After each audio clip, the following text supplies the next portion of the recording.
top, sipping shots of Patron. I will never stop till the road is my home. I'm about to pop, everybody's gonna know. When the beat drops, they be yelling, ho. Hey guys, Cooler here, and welcome back to Storytime with Cooler. Have any of you guys ever actually worked in retail and had one of those crazy retail stories? Well, I have like maybe a few stories to tell. So these are gonna be a bunch of short stories for you guys. This is not gonna be one like huge story like I usually do, but this is gonna be like I think like maybe 2 to 3 separate stories. Who knows? But this is the stories of the time I was working in retail and the very odd things that have happened. So, my first job, you guys. The first job I ever got was when I worked at GameStop. I was doing volunteer work because in high school I signed up for this program where they help me find work and such. And I get paid for the volunteer work that I do. So I worked at GameStop for a while during my senior year. So, now, for volunteer work, you don't have that many responsibilities. You just reorganize the games, throw away things, clean, all that stuff. Not the important things like the cashiers and whatnot, which I wouldn't have mind. But like I said, that wasn't one of the volunteers' responsibilities.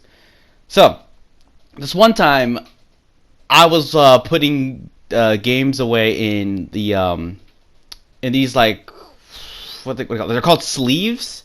Like, you know those, like, the small little, like, paper, like, cases? I don't know whether they're, like, envelopes, like, kind of like. So I was putting the games in sleeves and putting the cases away. When I see these group of middle schoolers come into the GameStop, like, in a group, I'm like, okay, well, that's weird. And then again, it's not really weird, because, you know, it's a group, and they're probably like, oh, let's go check out this game that came out, or something like that. So I look at my coworker, David, and he looks at me, and he just nods at me. So I decided just went back to my work. When all of a sudden, they just started acting really weird. They decided to like huddle around where the headsets and the controllers were, like section for the Xbox section. I looked at them, then I looked at David. I'm all like, what are they doing over there? So he just shrugs, thinking nothing of it. We thought nothing was gonna happen. Boy, well, we were in for such a surprise. So apparently they were like huddling around, like they were trying to get into like a half a circle around the headsets and the controllers were. Now that was a bit suspicious to me, so I kept staring at them. All of a sudden, they just booked it. I'm like, that's weird. That's really strange. I look back to where they were doing, like the boxes for the headsets and controllers were just gone. I'm like, oh shit, they took the boxes. So David, like, he hopped over like the desk, like the counter, and just sprinted after them. I'm like, holy shit, did they try to take it?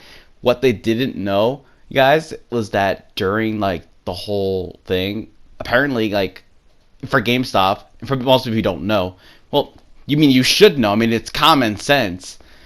They have all the boxes for the headsets and the controls. They're completely empty. So basically, these kids just took a bunch of empty boxes. And David came back, and I'm all like, "Hey, did you catch them?" He's not like, "No." I'm like, "Did they seriously just take empty boxes?" He's like, "I guess, yeah." I'm like, "Then why did you chase them?" I'm like, "Well, I had to. I mean, it's part of the job." I'm like, true enough. So the kids went home with nothing, basically. Like, they came here, steal a bunch of boxes, then that's it. And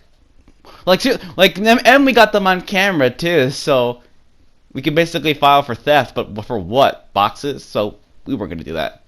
But anyway, that's one short story for in my job, my time in retail. Second time. I worked at Big Lots for a short while. And I was a cashier for that one this time. So I was ringing people up and all that. When this actually happened on 2 separate days too, so keep in mind of that. It was early in the morning, and I was organizing like all where my register was, like except making sure I had enough cash in the register and then putting it back and all that. I'm not sure, because I was told to do that, and I'm not sure if that's an actual thing where other people do it. But for some reason, when I look up from the register, a bunch of nuns came from like the entrance. I'm like, what?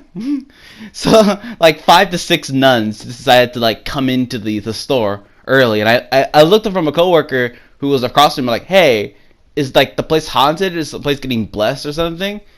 You know, the coworker, she looks up, looks at the nuns, and then looked back at me, and she's like, oh, they're just regulars. I'm like, regulars?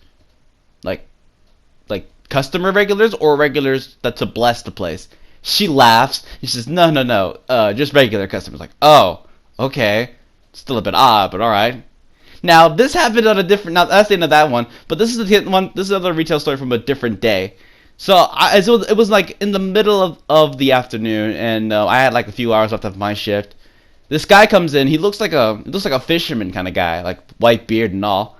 And when he came at the register, something was odd about this dude, and I have no idea what it was, but it's something just odd. So he's like, where the battery section is. I'm like, oh, it's right next, and that's when I noticed it. The guy smelled like fish. Like, I'm not even kidding you. Like, the smell coming from this guy, it was like he swam in an aquarium. I just cannot fathom it. Like, I felt I was going to die from how bad this guy smelled. Like, it's like he was like a few inches away from me, and I can smell that he felt like dead fish. Like, there was nothing but fish on this guy, and it just grossed me out, and I was just trying not to gag. And then he asked again where the battery section was. It was right, and I told him, "Oh, it's right next to me." And like it was like a wall separating me and the batteries. He's like, "Oh, it's over here." So he walks away, and I gasp for an air, and my coworker's like, "Oh," and it's the same coworker, by the way, from the last story. And she's like, "Oh, are you okay?" I'm all like, "Yeah, but dude, like I'm gonna die." And she's like, "Why?" So I walk up to her and tell her what happened. She's like, "Oh, so that's where that smell was coming from." And I'm like, "Yeah, I'm going to die." She's like, "Okay, I'll deal with this. You go and like get some air, okay?" So I walk away, turned off the light for my my register, so that way people don't come into my register, and just walked away. And I went to the aisle where they have all this like air freshener stuff, and just started like just hanging around there for a while, just to gasp for air.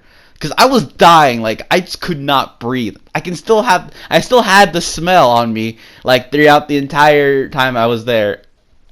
And I come back at some point. The guy leaves, and she's like, "I can see why you were so desperate to get air." I'm like, "Jesus," I'm like, "Yeah, I mean, do you not notice?" And she's like, "I'm sure the guy doesn't even notice." And she's like, I honestly have no words. I honestly don't." And I'm like, "Do you want to like take a break and I'll take over?" She's like, "Please." So I take over for her, and we laugh about it later. So, and that's the end of that story. So I think this is the last one too. It's the all right, guys. This is when I worked at GameStop. I forgot about this story actually. So this story was about the one where I was reorganizing games like I usually did back in my time in GameStop.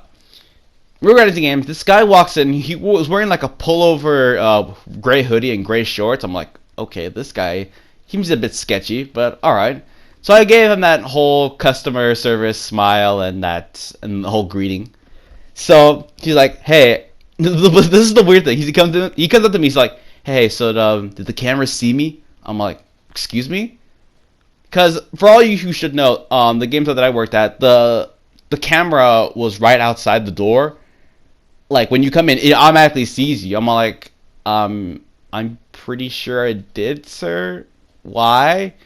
And he's like, "Oh, all right, but do you this is the weird part too. He digs into his shorts and pulls out a game that's wrapped up in plastic because it was new, and he's like, "Hey, could I return this for cash?" I'm all like, because I was still focused on the part where that he took the game from his shorts. What? So I'm like, sorry, sir, but we don't accept new games that are still new. It's still wrapped up in plastic, and so technically it's still new. We can't give you money for this new game." And he's like, "Oh, okay then. Well, I'm gonna go back out there, and I'm gonna come back in." I'm like, "What?" So the guy leaves through the door, and I'm like, "What the fuck did I just? What?"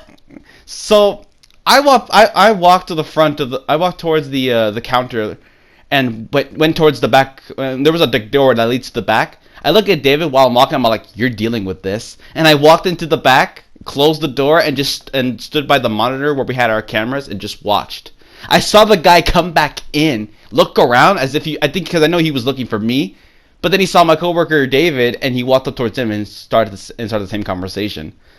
And David gave him the same answer as I did. And soon enough, the guy again left.